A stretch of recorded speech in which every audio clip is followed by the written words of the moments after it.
She walks the line on a narrow street, Santiago's heat on her restless feet. Words like fire burn the air they meet. Truth speaker, she don't bow or retreat. Maria, Maria. The hypocrisy of Trump and his MAGA minions exposed. Today's date is November 21, 2025. Oh boy. I have a lot to say today. Look at this garbage situation with Trump and his band of brainwashed followers turning on a dime like the spineless hypocrites they are. 1 minute, they're dragging Zoran Mamdani through the mud, calling him a communist jihadist who will burn New York City to the ground. And the next, they're all smiles and backslaps in the Oval Office, as if none of that vile trash ever spewed from their mouths. It absolutely guts me to think about how these clowns in the Trump administration, along with the die-hard MAGA cult, who act like evil demons, possessing otherwise normal people, spent months downgrading this guy. Spitting on his name with every cheap insult they could muster from their endless playbook of fear-mongering and lies. And now today, it's nothing but crickets, or worse, yet forced praise, because suddenly, he's worth schmoozing for whatever political game Trump's playing this week. Mamdani is a great man who actually stands for something real, like making the city affordable for working folks who can't even scrape together subway fare in the richest damn place on earth. And he sure as hell didn't deserve the bullshit they hurled at him just because he dares to challenge their billionaire-worshipping nonsense that keeps the rest of us scraping by. These MAGA idiots were out there screaming about how Mamdani would wreck everything with his so-called radical ideas that are basically just common sense for anyone not blinded by red hats and conspiracy theories. But look at them now after that White House meeting where Trump pats him on the arm like some long-lost buddy and gushes about how great a mayor he'll be, as if all the prior attacks were just campaign fluff they can erase with a fake grin and a photo op. The silence from the hardliners is deafening because deep down they know their leader flipped the script to suit his ego, leaving them looking like the fools they are for ever buying into the hate parade in the first place. And it's this kind of two-faced behavior that exposes the whole rotten core of their movement, where loyalty means nothing if it gets in the way of Trump's latest whim. I'm so damn glad Mamdani didn't fold under the pressure. He rode out the storm with his head high and principles intact, going along with the speed of this wild political ride, but never bending to their intimidation tactics or threats to yank federal funds just to sabotage a fair election. This hypocrisy isn't new for Trump and his crew, who flip-flop faster than a fish on dry land whenever it benefits them. But it hurts my soul to see a decent guy like Mamdani get trashed only for the attackers to pretend it never happened now that he's in power and they need to play nice for optics, or whatever scheme they're cooking up next. We love you, Mamdani, for staying true in a world full of these fake patriots who wouldn't know integrity if it slapped them across their smug faces, and it's a relief to watch someone push back against the MAGA madness without crumbling like so many others have before him. The whole episode just proves how empty their rhetoric is, built on hot air and division that evaporates the second reality doesn't fit their narrative, leaving us all to deal with the fallout from their endless cycle of BS. And then get this other story. Trump's bootlicking demands on Marjorie Taylor Greene.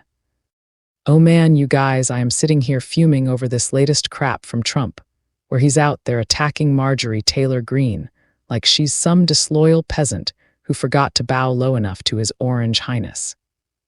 Demanding she kiss his boots, or else she won't win a damn thing when she runs for whatever next, because apparently in his delusional world his endorsement is the golden ticket that turns losers into winners, even though we all saw what happened just a few weeks ago when he threw his weight behind Andrew Cuomo, and that guy crashed and burned without winning squat, proving once and for all that Trump's so-called magic touch is about as effective as a screen door on a submarine. Ha ha ha, I mean, come on, the arrogance of this guy thinking everyone needs to lick his behind just to get anywhere in politics sounds exactly like the behavior of a true rapist, always forcing people into submission with threats and bullying tactics that make my blood boil, and Lord forgive me, but my emotions are not sitting well with this so-called president, who struts around like he's untouchable while spewing venom at anyone who doesn't fall in line fast enough. It's exhausting watching him play these power games where one day you're his best buddy and the next you're trash if you don't grovel properly. And poor Marjorie, or should I say crazy Marjorie, is learning that the hard way now that she's not singing his praises loud enough, or whatever petty reason he's got this week for turning on her after all the times she carried his water through every insane conspiracy she could yell about on the House floor. You know what really gets me? It's this whole cult mentality where Trump acts like a mob boss expecting total loyalty or else you're out. And we see it time and again with these spineless Republicans who bend over backwards to please him only to get kicked when they're down. But hey, at least with Cuomo's flop, it shows that voters aren't as dumb as Trump thinks, and they won't just elect anyone with his stamp of approval, especially when that someone is as slimy as the rest of them. And I'm so tired of his endless attacks on people, whether it's women like Marjorie or anyone else, who dares to have a thought of their own without checking with him first, because that's not leadership, that's straight-up tyranny wrapped in a cheap suit, and a bad comb-over that fools nobody outside. His echo chamber of red hat zombies. Damn, it makes me want to scream how this guy keeps getting away with treating everyone like dirt and then whining when they push back. But nope, he just doubles down with more insults and demands for boot kissing that would make any decent person gag. And if you ask me, it's high time someone tells him where to shove it, because this isn't a monarchy. It's supposed to be a democracy where bullies like him get voted out, not worshipped. I swear the hypocrisy is off the charts with Trump flipping from endorsing someone to attacking another all, while pretending he's the kingmaker, when really he's just has been stirring up drama to stay relevant. And Marjorie better wake up and realize that hitching her wagon to this train wreck is only going to drag her down further, because without his endorsement, she might actually have to run on her own merits, which, let's be real, are about as substantial as cotton candy in a rainstorm. But who am I kidding? She'll probably crawl back begging for forgiveness, like the rest of them do every time he snaps his fingers.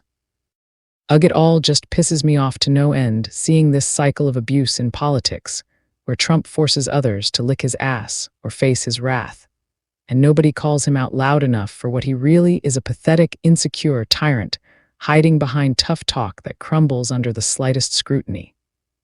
And last story for today. This one is a scocker for real. Grab your vodka for this one, or roll up Tour Blunt, you are gonna need it.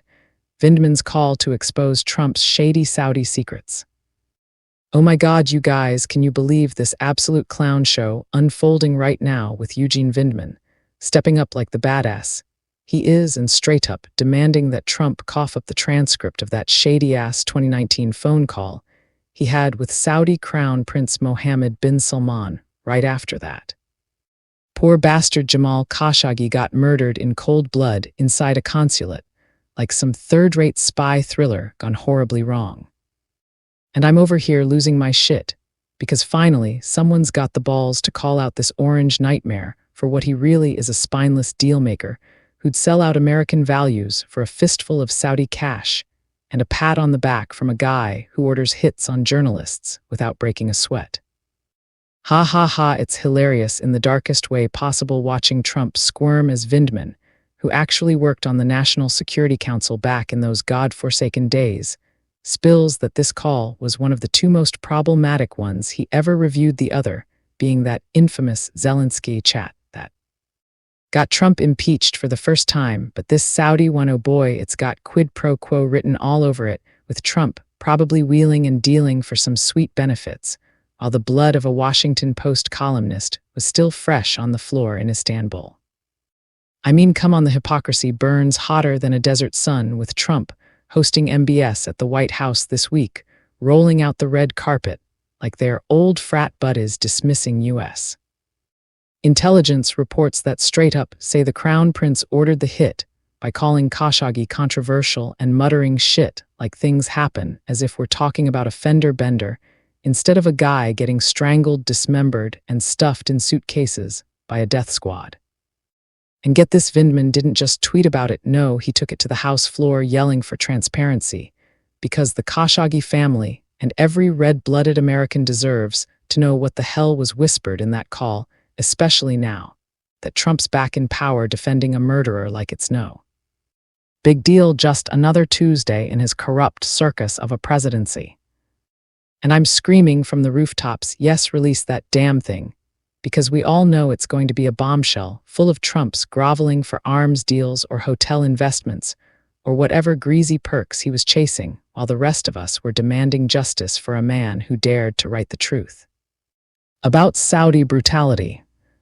Ugh, it pisses me off to no end how Trump and his MAGA bootlickers always play this game of cozying up to dictators and thugs as long as there's money or power in it, brushing off human rights atrocities, like they're minor inconveniences in their endless quest to line their pockets with blood money.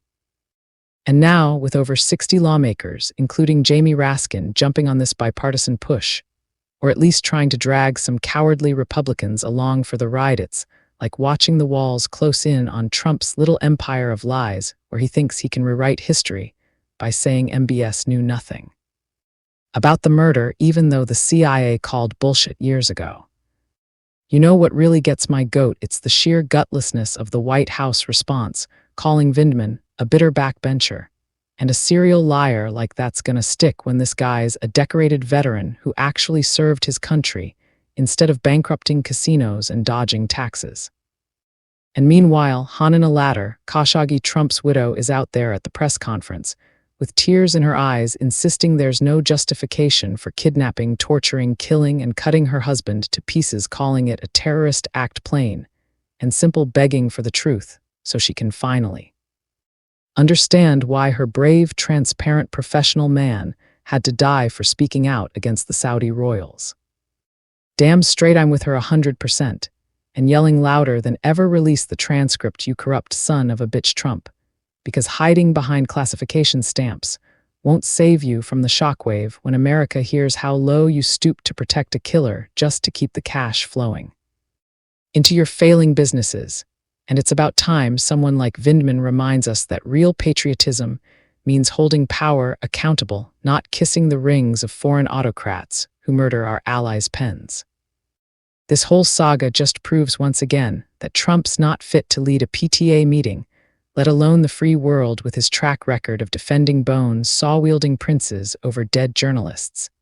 And now we're left wondering what other skeletons are rattling in that Oval Office closet waiting for the next whistleblower to yank the chain. But hey, at least it's stirring up the pot and forcing these conversations we should have had years ago, instead of letting the MAGA cult chant cover-ups like it's their national anthem. I swear if this transcript drops, and it's as damning as Vindman hints, it'll be the impeachment encore nobody saw coming, and I'll be popping popcorn for the fallout, laughing my ass off at how the mighty grifter finally trips over his own lies in a puddle of Saudi oil. Oh, and dearest MAGA, I was not talking to you. I just want to thank you all, like, share, and follow to stay connected. I am Santiago del Carmen Maria, the Queen of Crowning Thoughts, because I say it like it is.